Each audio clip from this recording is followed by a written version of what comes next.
12 del mediodía, 11 minutos, estamos de regreso a esta hora y entramos en modo 360. Es el instante también de conectarse a través de su cuenta de Facebook. Háganlo ya en su celular, búsquenos W Radio Colombia o sencillamente puede también hacerlo en wradio.com.co porque nos vamos en vivo a esta hora con nuestros invitados. Antes, Andrea, los comentarios que llegan y no son pocos. Numeral, un líder por día. Numeral, un líder por día, dice Ernesto Willich. Esas lamentables muertes son por narcotráfico, sea porque se oponen o porque están en el negocio. Así que revisemos el tema del narcotráfico. Dice Fanucha de Vargas, ¿dónde están los que luchan por el pueblo necesitado? Dice Omar Ardila, fuera ilegales. Dice Próspero Torres, Duque, casos aislados o disidencias de las FARC. Dice Hernán Antonio Valderrama Sánchez, a uno le da miedo expresar temas sobre fracking, medio ambiente, situación social, etcétera. Algunos de los comentarios en Facebook Live, donde también estamos, aparte de Twitter, numeral un día, un líder por día. Numeral un líder por día. Pues arranquemos con el origen, la fuente misma de la información. Nos vamos directamente al Instituto de Estudios para el Desarrollo y la Paz, INDEPAZ. De allí es de donde sale esta primera cifra que nos significó un campanazo de alerta. 17 líderes sociales asesinados en los primeros 13 días del año 2020. Antes de adentrarnos en esa cifra, quiero saludar a Camilo González, el director de INDEPAZ, y hacerle una pregunta de entrada, doctor Camilo, y es, ¿cómo se define o en qué marco se define el ser un líder social? Porque apenas pusimos el tema, alguien escribió con el numeral, pero ¿quiénes son los líderes? ¿Cuáles son los líderes? ¿A quiénes llamamos líderes? Al punto pues que vimos en días anteriores que terminaban comparando a terroristas muertos en otros lugares del mundo o a líderes militares de otros lugares del planeta con los líderes sociales. Doctor Camilo González Pozo, buenas tardes, bienvenido a Sigue la W y ayúdenos a definir qué es un líder social. Doctor Camilo. No tengo el sonido de Camilo González, director de INDEPAZ, pero sí me parece esa una pregunta importante para arrancar, Andrea, porque líderes sociales los hay de todos los pelambres y de todos los colores y de todas las tendencias, ¿no? Claro, digamos que al hablar de líderes sociales estamos hablando de personas reconocidas en su comunidad en diferentes regiones del país que tienen una lucha colectiva. Entonces están los defensores de la tierra, los que incluso dicen que no se debe hacer, pues digamos que extracción de minería ilegal. Esto es un tema muy frecuente, Que donde estos están son medio luchando por el ambiente, ¿no? despojo. Sí, todo el tema de medio ambiente. Entonces también está todo el tema del despojo de tierras, está todo el tema de reemplazar los cultivos ilícitos por otras alternativas para campesinos. Sustitución de cultivos. Sustitución de cultivos ilícitos. Y otros líderes políticos que independientemente de su ideología política, pues también son blanco de estas amenazas. Bueno, ahí está nuevamente el doctor Camilo González Pozo de INDEPAZ. Doctor Camilo, ¿me escucha? Sí, le estaba comentando que pues, la definición que acogemos desde los organismos de derechos humanos es la que da Naciones Unidas o la Comisión Interamericana de Derechos Humanos, que dicen que pues un líder social es son la persona o las personas que desarrollan actividad de defensa de derechos de sus comunidades o de colectivos de su vecindario. Es decir, no es porque pertenezcan a una organización que se llame Defensor de Derecho Humano, sino por el tipo de actividad altruista que hacen de servir al interés de su comunidad, y que son reconocidos por una organización o por su comunidad misma en esa condición. Esa es la situación que tenemos en esta lista de 17 víctimas de líderes asesinados hasta el 11 de enero. Desafortunadamente es una situación gravísima que se está prolongando. Ya hoy tenemos un herido también, vamos a ver qué pasa. Sí. Es contra personas, miren, en el caso del Cauca son 5.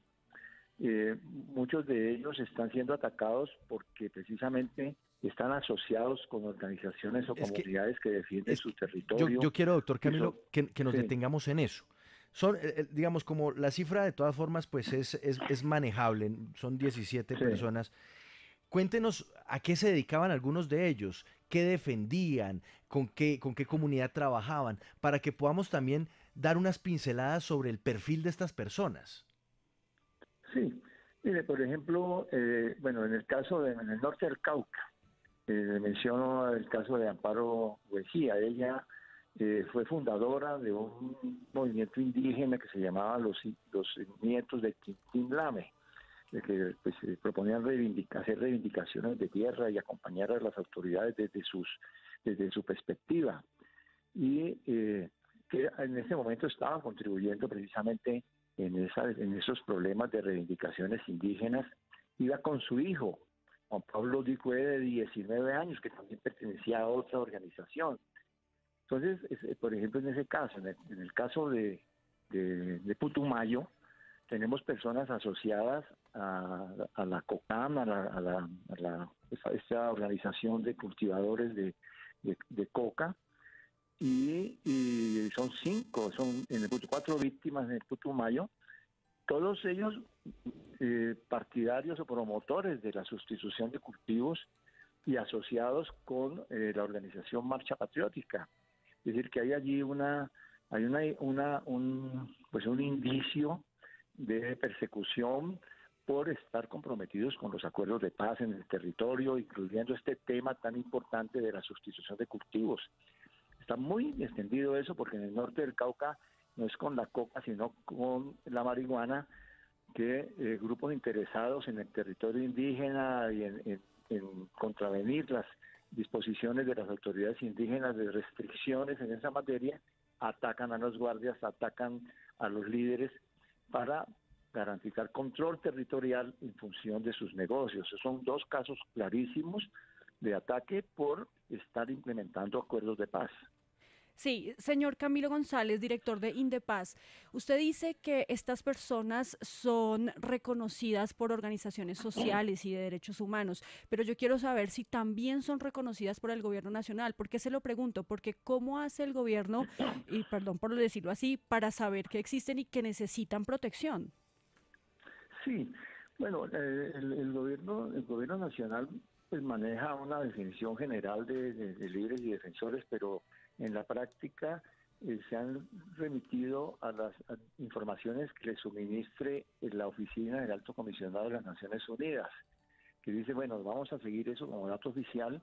También está como una entidad pública más importante del Estado colombiano, que compila, que recibe las quejas, que lleva las alertas sobre eso, la Defensoría del Pueblo. Y ellos reciben la información de las comunidades, la información que trae también los medios de comunicación, las denuncias, notas, noticias llaman y verifican el terreno. Entonces, la presunción para la Fiscalía, para la Defensoría, para las Naciones Unidas, es que cuando una comunidad denuncia que se trata de un líder, le dan el calificativo de líder, y si luego investigan y resulta que la motivación no era por su liderazgo, sino por un asunto privado, entonces pasa a otro capítulo de las investigaciones. Pero en principio, el criterio de criminología es que toda información de asesinatos de líderes calificado como tal por la comunidad debe hacerse la presunción de que se trata de un líder y no que hay una simulación. Y luego si viene la investigación. Sí. Director de Indepaz, ¿qué ha pasado durante los últimos años? Porque es que vinimos del gobierno anterior que también decía el entonces ministro Villegas que se trataba de un lío de faldas. Después del fiscal general, entonces Néstor Humberto Martínez dijo, no existe una mano negra criminal que esté sistematizando todas estas amenazas y asesinatos, pero después han tenido que cambiar el discurso. Y también en el gobierno Duque, muchas quejas hay porque utiliza siempre el espejo retrovisor y dice que eso no era responsabilidad solamente de este gobierno. ¿Qué lectura tienen ustedes del cambio, si ha habido algún cambio o no, en cómo el gobierno ha tenido que reaccionar frente a este asesinato de líderes sociales, que incluso fue reclamo del 21 de noviembre de las marchas? Pues vea, comienzo con un dato. La situación de asesinato de líderes, si uno compara gobierno a gobierno, la situación no ha cambiado. Sigue durante la administración Duque, sus primeros 17 meses, tan grave en números como la situación en los últimos 17 meses de la administración Santos, 365 líderes en un caso, 361 en otro. Y realmente sí ha sido muy difícil el que, desde el punto de vista de los gobiernos, tanto el anterior como en este, se reconozca de que aquí hay patrones, que hay sistematicidad, que hay responsabilidad estatal, que hay problemas de omisión y que hay problemas de la velocidad de implementación de las políticas o de la orientación de las políticas. Hay un negacionismo en esto que persiste. Yo creo que es más grave la situación ahora, porque el negacionismo llega a negar incluso que estamos en una situación donde la transición a la paz, los problemas de la búsqueda de la paz están en el centro de la inseguridad.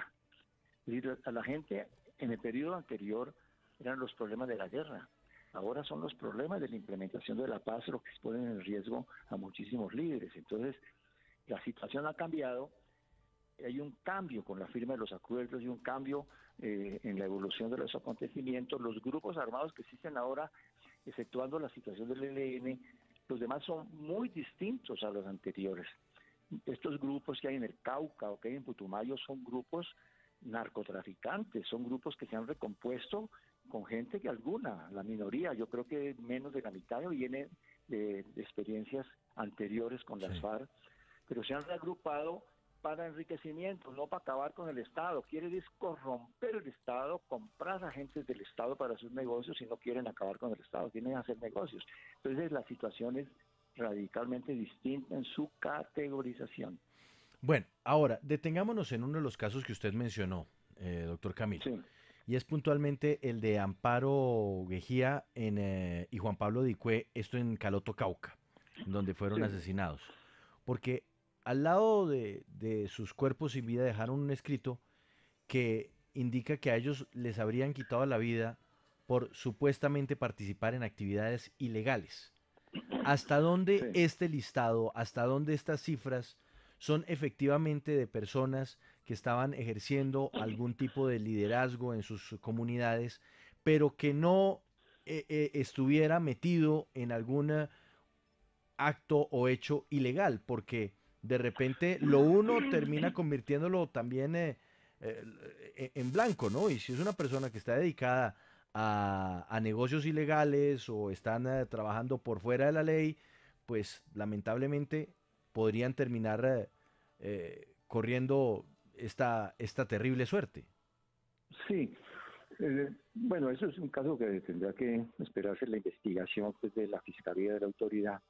Pero le pongo un ejemplo. En el norte del Cauca hay 8.000 familias entre campesinos e indígenas que están cultivando marihuana. La mayor parte de quienes están en este trabajo son mujeres que son las que se encargan de cortar la flor, que es la que con la cual se saca pues la marihuana. Y esa es una población que está en la ilegalidad. Hay una ley nueva para productos medicinales, pero la mayor parte de ese cultivo es para productos recreativos. Hay un proyecto de ley para que eso se regule. Y sobre eso hay muchos conflictos, porque hay grupos que presionan, extorsionan a la gente.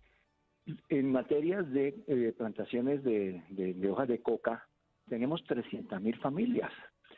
Eso multiplíquelo por 4 por familias, es un conglomerado inmenso. Y están siendo presionados, por un lado, por los narcotraficantes que les dicen no entren en sucesión de cultivos, garanticen los productos, produzcan pasta básica, y por el otro lado, llega el ejército que tiene el compromiso de erradicación forzada.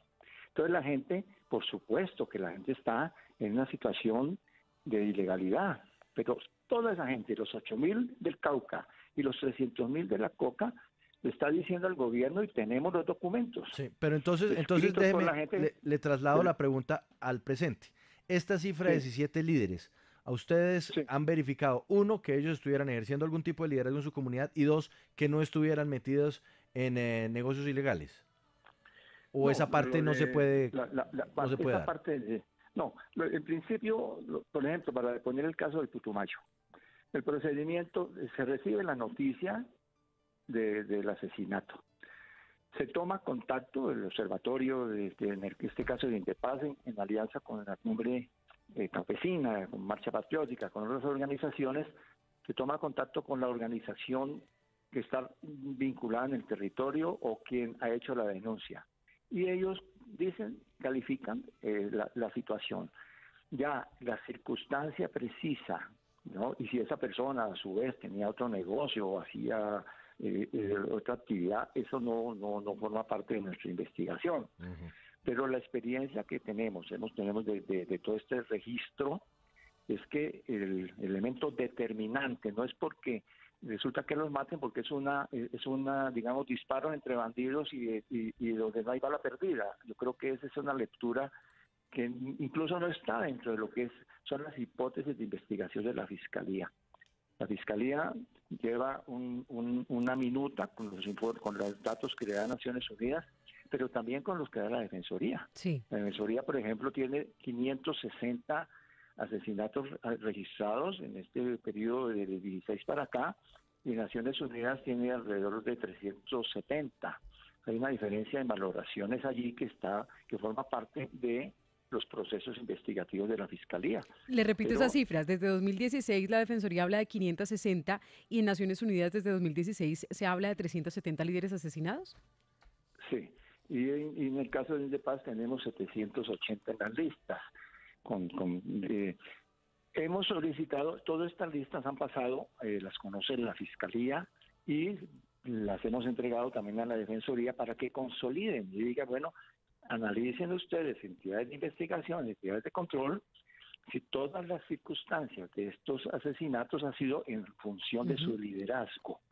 Nosotros partimos de la hipótesis, que es la hipótesis de las organizaciones y comunidades, que ha sido en razón de su papel de defensores de derechos. Así es. ¿No? Director de Indepaz, permítame le interrumpo porque quiero entonces concretar el Sí. tema hacia futuro. ¿Qué solución le proponen entonces ustedes al gobierno? Porque según lo que también se ve en las evidencias, se nota en las noticias, pues cuando llega una nueva noticia de una muerte, es que ha sido insuficiente. ¿Qué es lo que se necesita entonces para que el gobierno garantice la vida de estos líderes sociales puntualmente? Bueno, yo creo que lo primero es que como se trata de un fenómeno colectivo de territorios y comunidades, pues tiene que construirse un ambiente propicio de reconciliación, de reconocimiento y de alianza con las comunidades. Si, por ejemplo, ¿qué dicen las comunidades del Tambo, Cauca o las comunidades en el Putumayo? Llega el gobierno, pero primero llega el ejército a señalar como cómplices del narcotráfico a los pequeños cultivadores. Incluso la gente se ve, no ve que el Estado llegue como aliado, sino que llegue en una función represiva. Entonces, lo primero es que el Estado debe hacer presencia como protector general de la comunidad y no como una estrategia de continuidad de guerras y de represión. Es decir, eso yo creo que es un primer problema de enfoque y es una alianza con comunidades, con colectivos, con sus aspiraciones, para entender que se trata sobre todo de territorios que han sido víctimas del impacto de la violencia y de la guerra y que tienen que tener un tratamiento especial, no una nueva guerra. ¿A dónde se está enfocando el gobierno?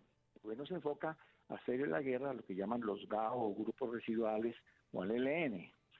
Y la acción social es una acción complementaria a lo que llaman la doctrina de acción integral y no el centro de la intervención en los territorios. Entonces es un reenfoque de una estrategia como si fuera la continuidad de una política de seguridad para la guerra a una estrategia de seguridad humana para la paz. Eso que parecen palabras muy generales, sin embargo, encierran un concepto fundamental de reorientación de la doctrina de seguridad en los territorios. Doctor Camilo González Pozo, director de Indepaz, gracias por estar con nosotros en la W, por darnos esta perspectiva sobre la situación de los líderes sociales. Y vamos a continuar en esta Sigue la W, revisando más voces, más testimonios y sobre todo más análisis respecto a esta situación, los asesinatos de los líderes sociales apenas arrancando el 2020. Gracias por estar con nosotros. Una feliz tarde. Muy buena tarde para ustedes.